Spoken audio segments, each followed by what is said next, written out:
mbuli fit ogamba kirungi mbalamusiza nnyo mugamba kye abantu baffe yaman decision eno yavuddewa decision yange n'abantu kitwale nti yange n'abantu ebbanga libadde ddene nnyo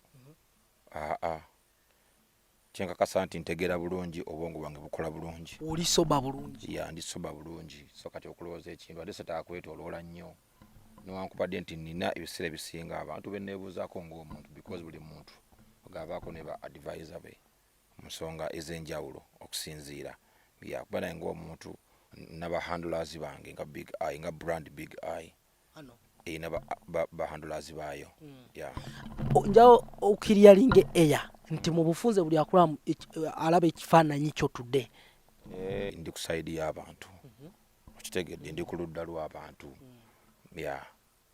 okitegeera wejjusa okukolera NRM ebiseera ebisinga nze bwe nkola ekintu oba nenkivaamu mba sitaagana kyogerako nnyo nti NRM terina kyemmanja okitegeera ate sinti wa President Museveni naye alina kyammanja never okujjako nti nze nange binandibadde nti mbabanja nange nabireka ne mbasonyiwa ndi muntu mukulu kasooka olabe nti nno ndi mu myaka egyesalirawo kyo kyemba nsazeewo okitegedde okusinziira ku reasons zange so kati gamba sooka okijjawo kiri kyoba kintu ki look at me as an adult ayina responsibilities ayina obulamu obuyina okugenda mu maaso ayina abamutunuulidde ate ategeera obulungi kkiriza nti wali okoze mistake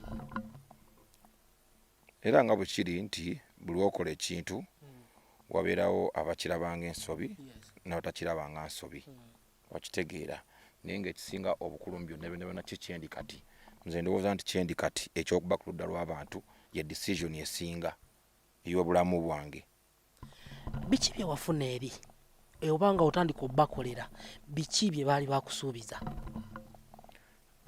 mbadde saagala agendayo nnyo mu details kuba gwe manya nti enkolagana yonna gye twakolagana na byonna ebitaatuukirira ebyo bitwale nga history like I have told you nga yenkugambye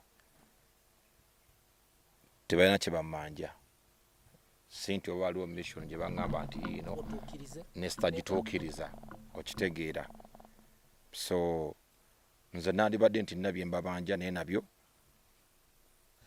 lwaki abeera afaayo so if I had nothing don't mind about me leave me yes I'm now for the people era ndi wamu n'ensonga ezinyigiriza abantu nga big eye ndi proud of people because yes first of all abantu bano boolaba munange ffe batufuula kye tuli era ze banfuula kyendi kino kyo nkimanyi era saamunoze nti nali nkyerabiddeko I know it okitegeera so ebiseera ebisinga kiba kyabulyaza amannya nnyo ate bw'obalekerera naddala mu nsonga ezo ezibanyigiriza ate ng'olina ku ddoboozi erisobola weewaawo oba okwongerako ettaffaali okwongerako oba omukono ng'ebagamba nti no struggle okitegeera because nga mukimanyi kati essaawa eno buli muntu ayagala kukyusa buyinza how will these people trust you kuba saagala omenyemu mu bintu ebimu if I'm making up a point ezimu tozimenya musooka owulirize tugende ki mu maaso okitegeera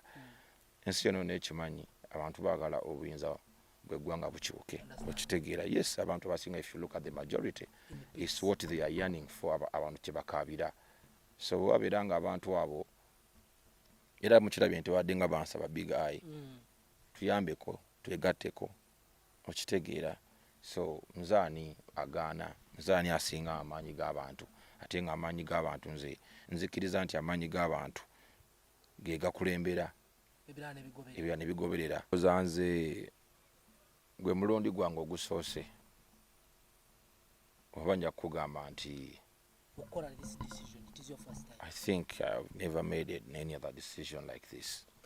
Yeah, it was ebbanga mpagiridde ekibiina kya NRM I think emyaka giweze kuviira ddala mu kalulu ka 2011 that's already a long time kibadde long time okuva ddala mu kalulu kali mpaka leero yes otegeera so bwe nkugamba leero nti ndi ku ludda lw'abantu abanyigirizibwa n'ensonga ezo ezibanyigiriza. It means your decision era eba evudde mu mutima gwange. It's not a weak decision. Sinafu okitegeera. Definitely I'm an artist and I'm standing as an artist.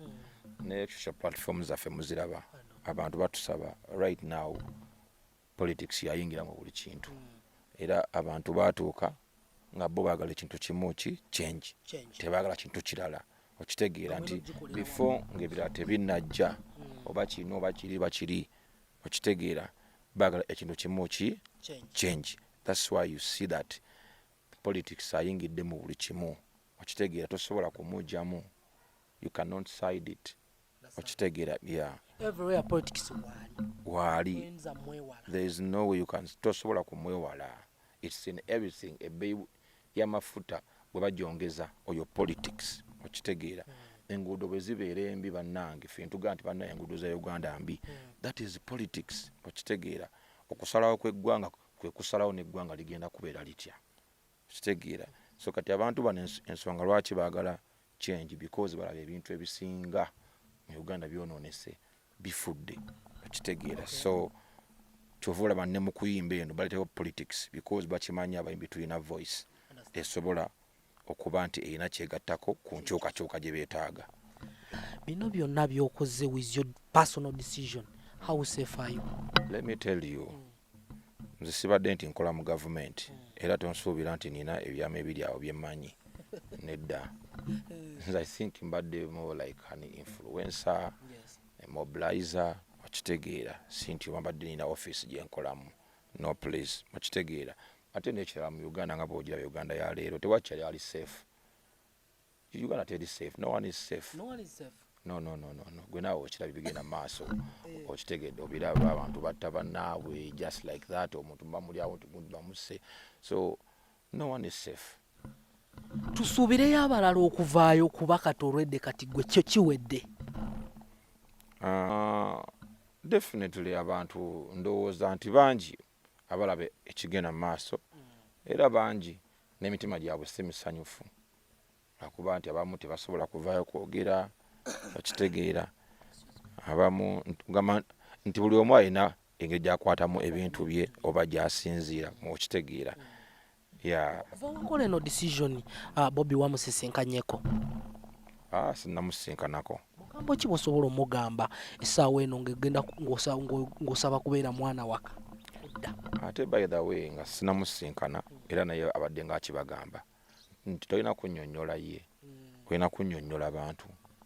Okitegeera abantu be balina okukkiriza.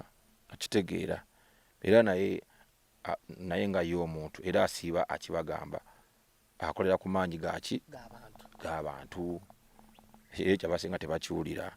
So kati okumusisinkana olina okuba nga n'abantu bakola ki nga bakkiriza era naye ne bwogenda n'omusisinkana era naye agamba nnyonnyola baki. Estegedde remember in one of the clips I think yakiŋŋambako. Okitegeera there was a time I was like nga njala munnyonnyola kino bantu bakola bati batina gamunange no big guy oli w'amaanyi nnyo. Okitegeera remember that oli musajja w'amaanyi era bw'oba olowooza nti tolina maanyi njagala leero okimanye nti okola ki olina amaanyi. So you need to explain to the people. Olina kunnyonnyola ki wekera ku makya oba nnyonnyole era banaakutegeera nange nja kukutegeera kyokola ki kyogamba era bwe bataakutegedde nange mba sisobola kukola ki kukutegeera. Obubaka ki bw'owa abantu?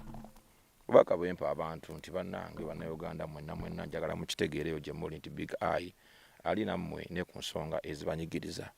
Nange ndi musanyufu nnyo nti bulijjo eŋŋenda ennaku zino munnyaniriza wonna buli lw'ennyimba. Okitegeera bw'ogenda ku social platforms zange era ojjasanga clips ezo bwe nzija like essanyu lingi kuba abantu bange kyenkakasa nti banjagala nnyo bannayuganda nga big eye nnyo. So era nkakasa nti kati basanyufu nnyo basanyufu nnyo olw'ebyo olwa ekyo kyenzikiririzaamu essaawa eno